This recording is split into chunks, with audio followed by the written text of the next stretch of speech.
Je veux dire que vous soyez vivement interpellé et publiquement par les salariés d'Ecopla, ça fera un épisode.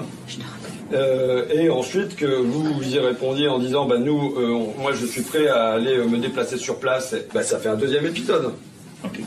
Salut, c'est Bruno pour le Nouvel Ordre Populaire. Aujourd'hui, on va s'intéresser à un partisan du parti de gauche, de la LFI, qui s'appelle François Ruffin, que vous connaissez peut-être, et qui avait un caractère séduisant, de prime abord, un peu populaire, il défendait le peuple, etc. On a tous été sensibles à ses gueulantes à l'Assemblée nationale. Mais alors, voici un personnage dont il faudrait peut-être se méfier, je vais vous montrer. Récemment, il a publié une petite vidéo sur Internet où il se plaint de payer le train. Je vais compléter ça par une information beaucoup plus grave, mais avant ça, on se regarde cette vidéo, c'est parti. Tu vas où là ? Là surtout, je repars à Amiens pour mon lancement de campagne ce soir, et comme je ne suis plus débuté, je n'ai plus le train gratuit, donc c'est quand même 23,80 €, tu vois, pour des TER qui bien souvent sont pas à l'heure et ainsi de suite, donc voilà. Et moi je suis quand même devenu député pour avoir le train gratuit, quoi. Ah, il est devenu député pour avoir le train gratuit. Alors c'est faussement de l'humour, puisque en effet ils sont intégralement remboursés de leurs frais de bouche, comme on dit, leur restaurant, leur train. Donc déjà, on a un indice, c'est pas forcément pour le peuple qui se défend, c'est plutôt pour lui. Et alors vous allez voir, ça dure 54 secondes, on dirait que c'est la première fois qu'il paye un billet de train de sa vie. C'est à quelle heure ce soir ? 18 h au Safran. Donc Sylvain, suite de la vidéo, on est dans le train et on a donc bien payé 23,80 € pour pas avoir de place assise, quoi. Putain, bonjour.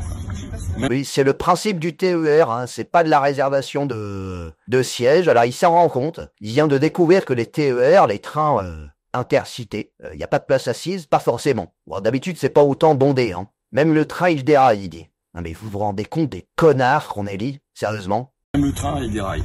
Bon, ceci dit, quand tu t'appelles Picardie debout, t'es condamné à pas avoir de place dans le train, quoi. Ça toi ?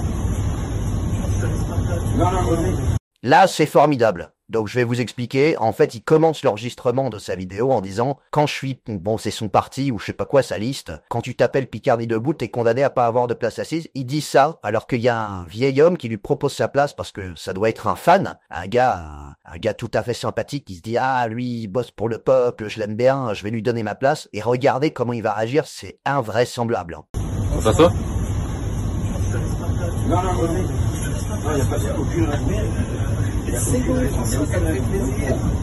C'est bon François, ça me fait plaisir. L'autre il veut pas la place, mais tu t'en plains. En fait, il voulait pouvoir se plaindre devant la caméra, c'est scandaleux, excusez-moi. Il voulait faire le petit homme du peuple, sacrifié, condamné à rester debout,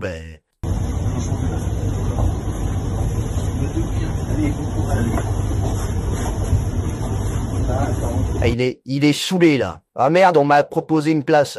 Et il fait son petit chat abattu, là. Regardez comment on est condamné à s'asseoir par terre. C'est scandaleux, la France, pour 23 €. Tu vas où, là ?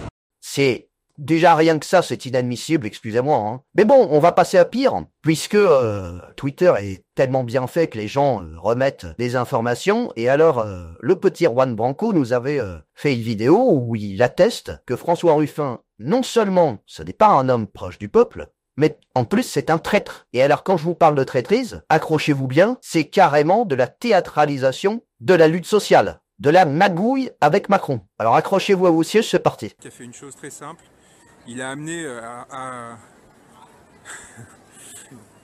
en fait, ça me dégoûte, quoi. Il a amené des ouvriers qui lui faisaient confiance, il les a amenés au QG de Emmanuel Macron. Donc on est allé le voir au QG de En Marche et on a eu une discussion qui était très sympathique, voire rigolote, avec Emmanuel Macron. Donc il ne s'agit pas là de mettre en cause l'homme. Pourquoi est-ce qu'il a fait ça ? Donc quand il passe à la télé, il dit faut pas s'attaquer à Macron, en fait.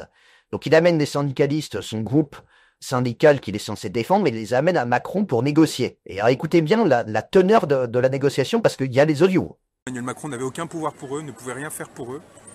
Il les a amenés là-bas, et qu'est-ce qu'il a fait ? Il les a fait monter dans le QG de campagne, et il a commencé à négocier avec Emmanuel Macron. Et avec Emmanuel Macron, qu'est-ce qu'il a commencé à négocier ? Un duel qui permettrait de mettre en scène leur violence et de mentir aux Français, en fait, leur opposition, et de donner l'impression qu'il y avait une lutte alors qu'en fait tout était programmé. Et là on passe à l'audio, donc en effet tout est programmé, donc écoutez bien, lisez bien les sous-titres. Moi, j'étais pas au courant, je l'avais pas vu cette vidéo. J'ai rien contre ni pour François Ruffin, mais alors là, c'est vraiment incroyable. Stratégie Je veux dire que vous soyez vivement interpellé et publiquement par les salariés d'Ecopla, ça fera un épisode. Ça fera un épisode. Il propose à Macron de théâtraliser stratégiquement, ce sont les mots, hein, la colère populaire autour de gens qui se font virer d'une entreprise qui ferme. Ouais, moi je pense que si on réfléchit stratégie, je veux dire que vous soyez vivement interpellé et publiquement par les salariés d'Ecopla, ça fera un épisode. Et ensuite que vous y répondiez en disant moi je suis prêt à aller me déplacer sur place, ça fait un deuxième épisode. Okay. Il propose à Macron, d'abord vous vous faites insulter par mes ouvriers, les ouvriers que je défends, et ensuite vous dites que vous vous déplacez, ça fait un deuxième épisode, ça fait avancer les choses. Il scénarise les luttes sociales, comme une série. Et c'est ce qu'il propose à Macron. Ok. On échange sur le dossier. 2, on vous tient au courant des avancées. 3, vous m'interpellez publiquement. 4, dans la foulée, on cale ensemble une date de déplacement avant le 5 octobre, comme fin septembre. Et on voit comment d'ailleurs on la communique ensemble. Et je pense qu'on sort d'ici. Et voilà le plan qui est posé. Donc, petit 1, petit 2, petit 3, on fait ci, on fait ça, on prépare tout pour les médias, pour la télévision. Est-ce qu'il y aura des résultats? On n'en sait rien. Oui, en disant que vous avez fait part de silence de tout ça. Voilà.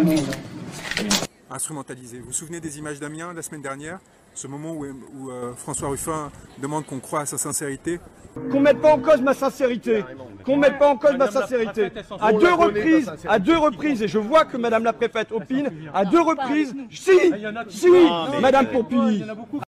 Donc ça, ces coups de gueule de Ruffin, en fait, ils sont scénarisés avec Macron. Voilà, c'est ce que j'ai compris, moi. Donc ça, c'est la LFI, ça. Ça, c'est la gauche. C'est le parti des travailleurs, qui scénarise des coups de gueule, qui utilise le mot sincérité, après avoir scénarisé la lutte sociale. C'est inadmissible, tout simplement. Voilà, clair et net. Donc tu peux rigoler avec tes 23 balles de train. Moi, je me ferai pas avoir personnellement, je sais pas pour vous en commentaire. Chacun se débrouille, hein, chacun son truc. En attendant, nous, au Nouvel Ordre Populaire, on continue à se former sur Géopolitique Profonde. Vous avez le lien en description. Vous pouvez recevoir la lettre confidentielle directement dans votre boîte aux lettres. Ils ont refait un peu le site. C'est très intéressant. Faudrait que vous cliquiez un peu sur le lien. Maintenant, ils parlent directement des épargnants de moins de 3000 €. Ils ont des solutions. Ils mettent des extraits, etc. pour l'investissement. Ils sont en train de retaper un peu le site par rapport à ça. C'est de plus en plus franc, hein, en temps de crise, évidemment. Ils sont de plus en plus précis sur les conseils qu'ils donnent. Donc, allez faire un petit tour. On sait jamais. On a vu que l'euro et les banques françaises sont en train de se casser la gueule, faut se méfier, faut vraiment regarder, faut se tenir au courant en ce moment. Donc vous restez vigilants, vous faites des bisous à la famille, et on se dit à la prochaine.